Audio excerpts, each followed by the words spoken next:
राशि ने बबलू की ओर देखा। उसका चेहरा कितना भोला मालूम होता है। बहुत ही प्यारा बच्चा है। हर माँ बाप को अपने बच्चे प्यारे ही लगते हैं।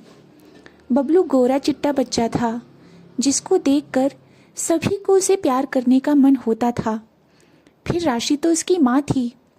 सारे दिन उसकी शरारतें देखकर खुश होती रहती थी। बबलू को पाकर तो उसे लगता था कि बस अब और कुछ नहीं चाहिए। बबलू से बड़ी 7-8 साल की बेटी नीलू भी कम प्यारी नहीं थी। दोनों बच्चों को जान से भी ज़्यादा चाहने लगी राशि।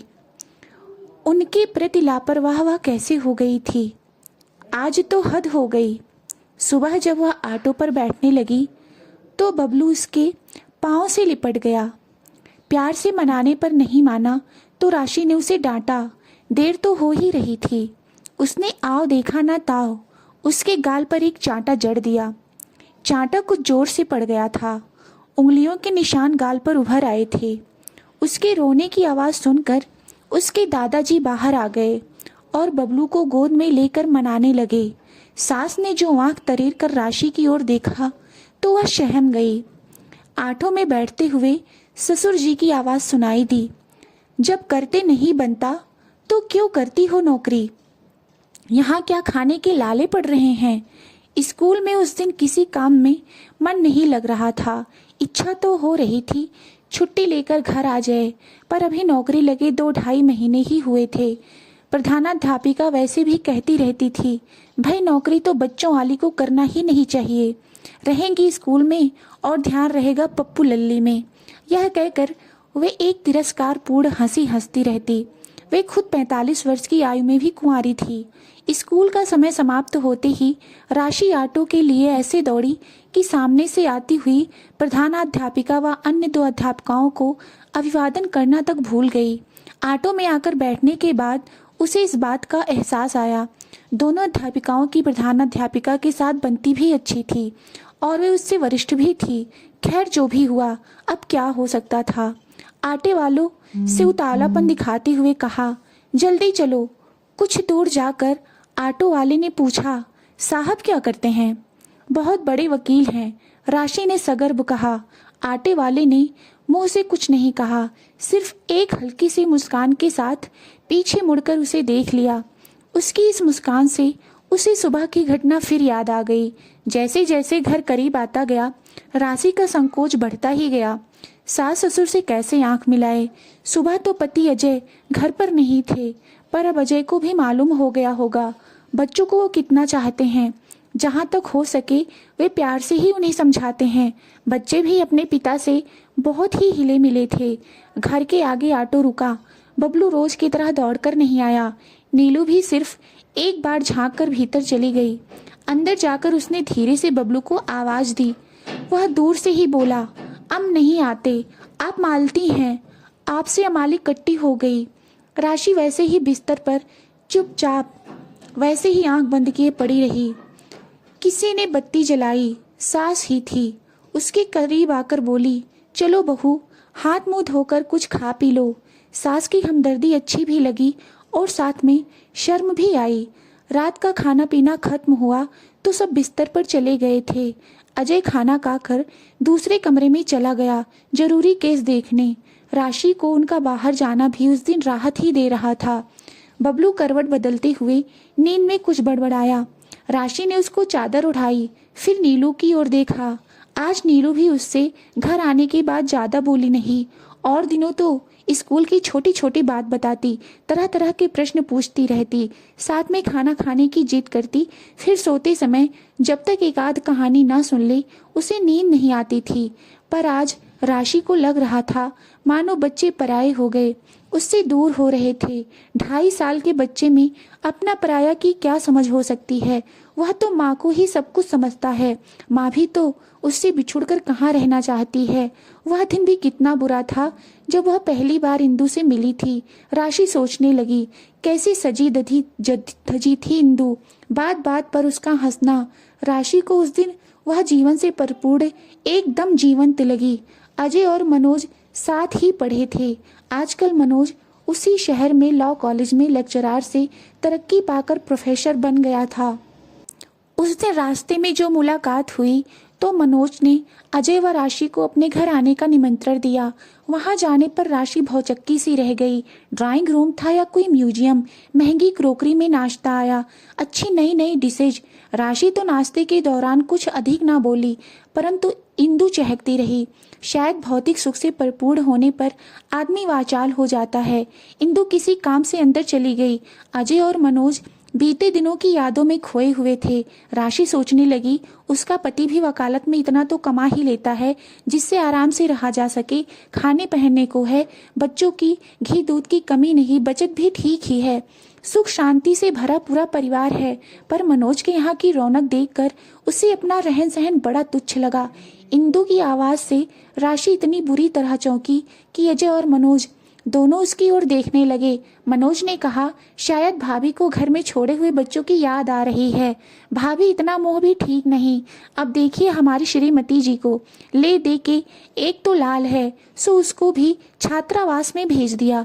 मुश्किल से 8-10 साल का है। कहती हैं वहाँ शुरू से रहेगा तो तहजीब सीख लेगा। भाभी आप ही बताइए, क्या घर पर बच्चे शिष्टाचार नहीं सीखते हैं? मनोज शायद आगे भी कुछ कहता, परंतु इंदु राशि का हाथ पकड़कर यह कहते हुए अंदर ले गई, अजी इनकी तो यह आदत है, कोई भी आए तो शुरू हो जाते हैं। भाई हमको तो ऐसी भावुकता पसंद नहीं। आदमी को व्यवहारिक होना चाहिए। उसके व्यवहारिक होने का थोड़ा अंदाजा तो बाहर से मिल ही रहा था। अब अंदर जाकर देखा तो एलईडी टेलीविजन, कंप्यूटर, चमचमाता महंगा फर्नीचर, ओह क्या क्या गिनाए। राशि की हैरानी को तो इंदु शायद भाप गई थी। बड़े गर्व से, गर्व के बजाय घमंड कहना ही उचित होगा, बोली, यह सब मेरी मेहनत का फल है। यदि विकी को छात्रावास में ना रखती तो इतने आराम से नौकरी थोड़ी ही की जा सकती थी। उसको देखने के लिए आया नौकर रखो, फिर उन नौकरों की निगरानी करो। अच्छा सिरदर्द ही समझो। अब मुझे कोई फिक्र नहीं। हर महीने 70,000 कमा लेती हूँ। काम भी अच्छा ही है। एक मल्टीनेशनल कंपनी में कंसल्टेंट के तौर पर काम करती हूँ। जरा ढंग से संवर के रहना, लोगों से मिलना और मुस्कान बिखरते रहना। संवर के रहना किस औरत को अच्छा नहीं लगेगा। अरे मैं तो बोले ही जा रही हूँ, आप भी कहेंगी अच्छी मिली। आइए मैं आपको पूरा घर दिखाऊं। शयन कक्ष तो बिल्कुल फिल्मी था। बढ़िया सुंदर डबल बेड और उस पर बिछी चादर इतनी सुंदर कि हाय। राशि कल्पना में अपने आप को उस पर अजय के साथ देखने लगी। सिर को झटक कर उस विचार को तुरंत निकाल देने की कोशिश की। बाहर के कमरे में आने पर अजय बोला, चलो राशि, क्या यहीं रहने का इरादा है? इंदु ने अजय से कहा, आप इन्हें कभी कभी यहाँ ले आया करिए, इनका मन भी बहला करेगा। आपको समय ना हो तो मनोज को फोन कर दिया कीजिए, हम खुद ही इन्हें लेने आ जाएंगे। राशि की इच्छा हुई कि कहे, जब आप लेने आएंगी तो वहीं मेरे घर पर बातचीत हो सकती है। पर उसका मन इतना भारी हो रहा था कि लग रहा था कि अगर एक बोल भी मुंह से निकला तो वह रो देगी। वह समझ रही थी कि इंदु सिर्फ अपने धन का दिखावा भर करना चाहती थी। घर लौटते हुए आधे रास्ते तक तो दोनों चुप रहे। फिर अजय एकदम बोला, मनोज की पत्नी भी खूब है। वह आगे कुछ बोलते इससे पहले राशि टोक दिया, हाँ मुझ जैसी बेवकूफ थोड़ी है। उसकी आवाज रुआसी थी। अजय ने आश्चर्य से उसकी ओर देखा और प्यार से बोला, राशि कैसे बेवकूफों सी बातें करती हो। फिर उसने एकदम दांतों तले जीभ दबा ली। यह वह अनजाने में क्या बोल गया, मानो राशि की कही हुई बात का समर्थन कर दिया हो। एकदम बात बदलते हुए बोला, बहुत देर हो गई, बच्चे शायद सो भी गए होंगे। पर राशि की आग्नेय दृष्टि को देखकर फिर वह रास्ते भर चुप ही रहा। घर पहुंचने पर राशि सिर दर्द का बहाना करके बिना कुछ खाए पिए लेट गई। वह रात भर उसे इंदु के बेडरूम के ही सपने आते रहे। इंदु की अलमारी में सजी साड़ियों की इंद्रधनुषी छटा रह रहकर आंखों के सामने नाच रही थी। ओह कितनी साड़ियां! रोज एक एक पहने तो साल में उसे 3 या 4 बार से अधिक पहनने का मौका ना आए। अब तो उनकी दूसरी कार भी आने को है। वैसे तो कई लोगों के अच्छे व बड़े घर कार सब देख चुकी है। खुद उसके भाई साहब के पास कार है, पर वे बहुत बड़े इंजीनियर हैं। अपने पति की बराबरी में तो जो भी है सबका रहन सहन करीब करीब एक सा ही है। राशि ने यह नहीं सोचा था कि उसकी बेचैनी एक दिन उसे नौकरी करने पर मजबूर कर देगी। आवेदन देने के पहले कई दिन तक ऊहापोह में पड़ी रही। 2.5 साल का बबलू, उसे कौन संभालेगा? सासू माँ बूढ़ी हैं। अजय से जब राय मांगी तो उन्होंने भी यही कहा, भाई परिस्थिति बस नौकरी करना बुरी बात नहीं, पर तुम्हें नौकरी की क्या जरूरत पड़ गई? कम से कम बबलू ही कुछ बड़ा होकर स्कूल जाने लगे तो ठीक है, फिर आगे तुम्हारी इच्छा।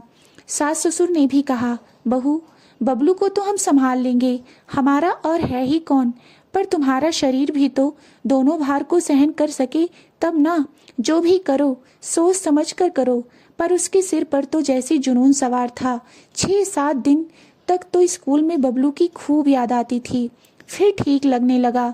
पर रोज स्कूल से लौटकर जब घर में कदम रखती तो घर की कुछ अव्यवस्था मन को खटकती। एक दिन जब वह स्कूल से लौटी तो घर में कोई मेहमान आए हुए थे। काम वाली घर पर नहीं थी तो नीलू उनको पानी दे रही थी। नीलू को देखते ही उसका गुस्सा 7वें आसमान पर आ पहुंचा। बाल बिखरे हुए, फ्रॉक की तुरपन उधड़ी हुई, हाथ में पेंटिंग कलर लगे हुए थे। अजीब हाल बना रखा था। नीलू को बगल से पकड़कर खींचते हुए वह अंदर ले गई।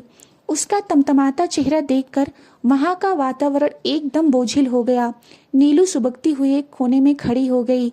उस समय राशि को अपनी गलती का ख्याल नहीं आया, बल्कि उसे सब पर गुस्सा आया कि सब उससे खार खाए बैठे हैं और जानबूझकर उसका अपमान करना चाहते हैं। पर आज लगता है वास्तव में उसने अपनी नौकरी के आगे बाकी हर बात को गौर समझ लिया। पहले वह अजय के मोजे, रुमाल देखकर रख दिया करती थी। उसके कपड़े, प्रेस, बटन आदि का भी ध्यान रखती थी। दोपहर के समय बच्चों के पुराने कपड़ों को बड़ा करना, मरम्मत करना आदि काफी कुछ काम कर लेती थी। अब तो अजय अपने हाथ से बटन लगाना आदि छोटी मोटी मरम्मत कर लेता है, पर मुंह से कुछ नहीं बोलता। बबलू भी इन 2 महीनों में कुछ दुबला हो गया है। दादी दूध दे सकती है, खिला सकती है, प्यार भी बहुत करती है, पर माँ की ममता व आरंभिक शिक्षा और कोई थोड़े ही दे सकता है। फिर उसके कमाने से क्या फायदा हुआ, सिवा इसके कि घर का खर्च पहले से भी बढ़ गया। सब कपड़े धोबी को जाने लगे और कपड़ों का नुकसान भी ज्यादा होने लगा। अब महरू को भी काम बढ़ जाने से ज्यादा पैसे देने पड़ते थे, ऑटो का खर्च अलग। इस प्रकार मासिक खर्च बढ़ ही गया। इसके अलावा घर और बच्चे अव्यवस्थित हो गए, सो अलग। सास बेचारी दिन भर काम में पिसती रहती और जब नहीं कर पाती तो बड़बड़ाती रहती। इन्हीं 2 महीनों में घर की शांति भंग हो गई, जिस पर उसने जो कल्पना की थी कि अपनी तनख्वाह से घर की सजावट के लिए कुछ खरीदेगी, उसे कार्य रूप में परिणत करना कितना मुश्किल है, यह उसे तुरंत पता लग गया। उसे कुछ कहने में ही झिझक हो रही थी। कहीं अजय यह ना समझ ले कि उसने सिर्फ इन दिखावे की चीजों के लिए ही नौकरी की है। अजय के मन में हीन भावना भी आ सकती है, पर यह सब उसे पहले क्यों नहीं सूझा। खैर, अब तो सुधाई बाज आई ऐसी नौकरी से।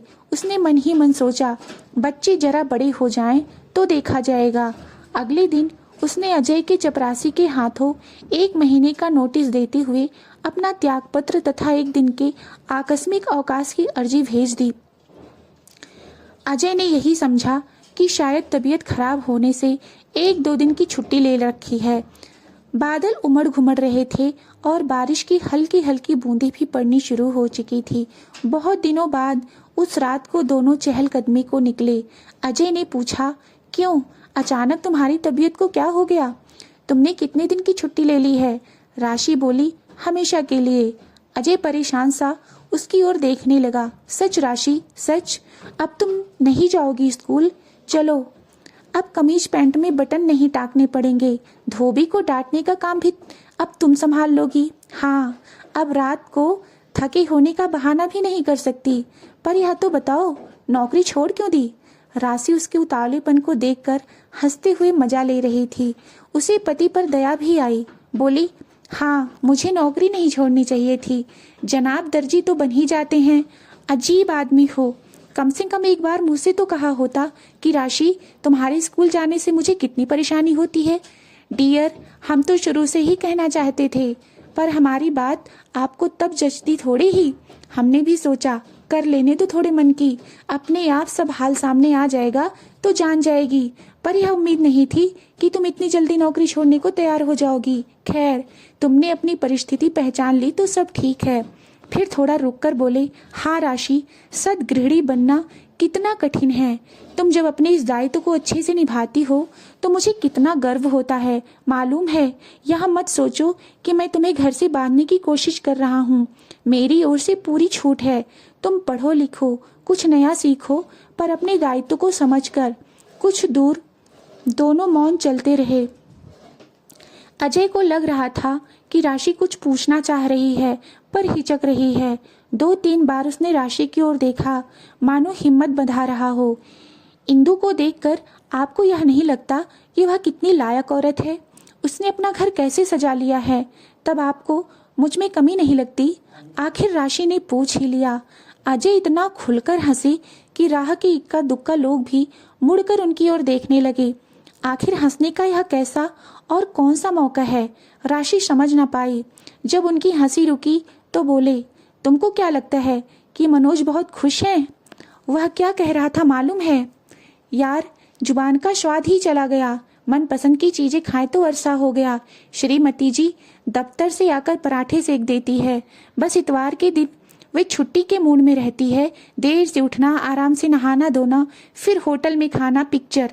बस यार, तू बड़ा सुखी है। यहाँ तो हर महीने माँ बाप को रुपए भेजने पर भी टोका जाता है। आखिर माँ बाप के प्रति कुछ फर्ज भी तो होते हैं कि नहीं? और सुनोगी, उस दिन हमारे बच्चे को देखकर बोला, यार तुम्हारे बच्चे कितने सलीके से रहते हैं। इच्छा तो होती है कि इंदु को बताऊं कि देखो, इन बच्चों को शिष्टाचार की कोई सीख कॉन्वेंट या पब्लिक स्कूल से नहीं बल्कि माँ के सिखाने से मिली है। मैंने यह सुनकर कैसा अनुभव किया होगा तुम अनुमान लगा सकती हो। यही तुम्हारी जीत थी, और तुम्हारी जीत यानी मेरी जीत। इंदु की आधी तनख्वाह तो अपनी साड़ियों, मेकअप, होटल और सैर सपाटे में खर्च हो जाती हैं। बेटे को छात्रावास में रखने का खर्च अलग, उसमें अहम की भावना है। और मेरे की भावना से ग्रस्त वह यही समझती है कि उसके नौकरी करने से ही घर में इतनी चीजें आई हैं। जहाँ यह मेरे की भावना आई, घर की सुख शांति नष्ट समझो। कुछ रुक कर अजय बोले, चलो राशि, अब घर चले, काफी दूर निकल आए हैं। फिर धीरे से बोले, आज के बाद रात को थकान का बहाना ना चलेगा। राशि को गुदगुदी सी हुई और बहुत दिनों बाद उसके मन में किसी बेचैनी दूर जाती लगी। तो दोस्तों, आपको कहानी कैसी लगी? कहानी अच्छी लगी हो तो कमेंट में बताएं, और वीडियो को लाइक, चैनल को सब्सक्राइब अवश्य करें। वीडियो को अंत तक देखने के लिए बहुत बहुत धन्यवाद।